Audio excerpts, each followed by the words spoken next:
Going on YouTube? So this is my beginning of 2021 tank update video. Before I talk about anything, I need to talk about the problems I was having with this tank.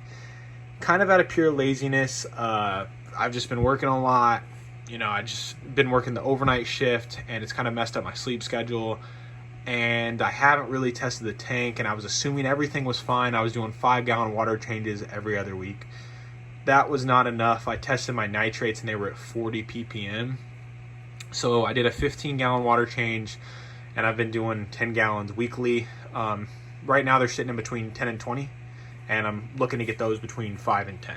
So I'm just going to keep doing the 10 gallons a week until it gets there, and then if I can just do 5 gallons a week, then that would be perfect. But we'll kind of see what the tank needs. I reduce feedings to every other day. These guys haven't eaten in a couple days, so they need to eat today for sure. But I have not noticed any fish getting skinnier since I've done that. It's actually helped control nutrients better, and I stopped feeding the corals as well, and diatoms are no longer an issue because of that higher spike in nitrates that I had. Paulson Xenia in here, first thing you notice, it's huge. I love it. Any coral I can get to just grow and flourish, no matter what it is, I love it. It came all from a frag about that big. You can see it at the 9 months ago on my channel, 9-10 months ago, and this little 20-gallon I had. And this thing is just massive. It looks so nice and expanded since I've been doing the water changes. It's definitely grown in the last 2 weeks like crazy. The water changes are doing wonders to this tank. The frog spawn is nice and expanded. The hammer coral has 2 beautiful heads on it. Oh, bang guy's in the way. 2 beautiful heads, and he's growing like crazy. The Kinda tree is doing nice and well. This, I think it's a waving hand coral, maybe? No, it's not a waving hand. I can't think of the name of this coral. It is related to Xenia, and you can see it's grown like crazy. It's got a lot of flow pushing on it. So it's not, it grows, it just doesn't kind of fully open. And then we have, these corals over here aren't doing very well. My trumpet got smashed. Some red zoas, some yellow polyps, more Xenia, growing like crazy, absolutely crazy. Put some GSP over here. I might move it back to the frag rack just because there's not enough flow over there until I figure out kind of what I want to do with it. Maybe grow it a little bit more, try to grow it a little more, and then put it on maybe the sand bed because there's just not enough flow over there. I don't think it's happy over there. Torch coral pretty much bleached out. It's gonna die.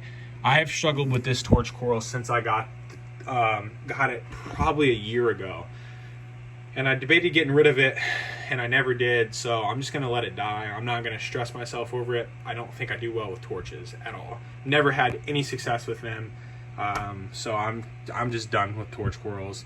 My Duncan's doing well. Hasn't really grown. The heads haven't gotten any bigger really, and it hasn't grown many more heads. It's nice and expanded, but that's about it. My little Zoa collection, they're growing slowly, doing all right. Got a little Favi up there, yellow polyps in the back. And then my anemone is doing terrible. I'm not sure what's wrong. According to the tank levels, the tank seems fine. So I'm not sure what's wrong with the anemone. I had 2 of them. One of them I found in the filter, dead, sucked up like a little jello. And then this one just isn't doing good at all. So if that one passes away, I'm done with anemones as well. Really the only thing that seems to grow well in here is softies, mainly Xenia. And if Xenia wants to take over the tank, I'm just gonna let it take over. I really don't mind the look of Xenia. I really enjoy it. It gives it this just pink look all over the tank, and I really like it. Zoas, maybe just get a few more Zoas eventually if some room opens up. Might get rid of this rock right here with these corals, and we'll just kind of see what happens. I think going forward with these continued water changes, this 10-gallon a week, and then hopefully when we get these nitrates down to a lower level, we'll see everything kind of start popping more and doing better. The fish are doing great. Coralline algae began to grow. There's some in the front and there's some on the side. You can see the purple on the side there, a little bit on that side of the glass. And all my terrible net looking brown algae over here has completely died off, and it's white now. So I really don't have any nuisance algae in here, which is great. I am growing some coralline. Calcium still maintains 400. I don't dose. It still maintains that 400 level. Alkalinity stays at about 8, 9. So I'm happy with where the levels are. I just need to really control these nitrates and phosphates. I ordered some more filter bags.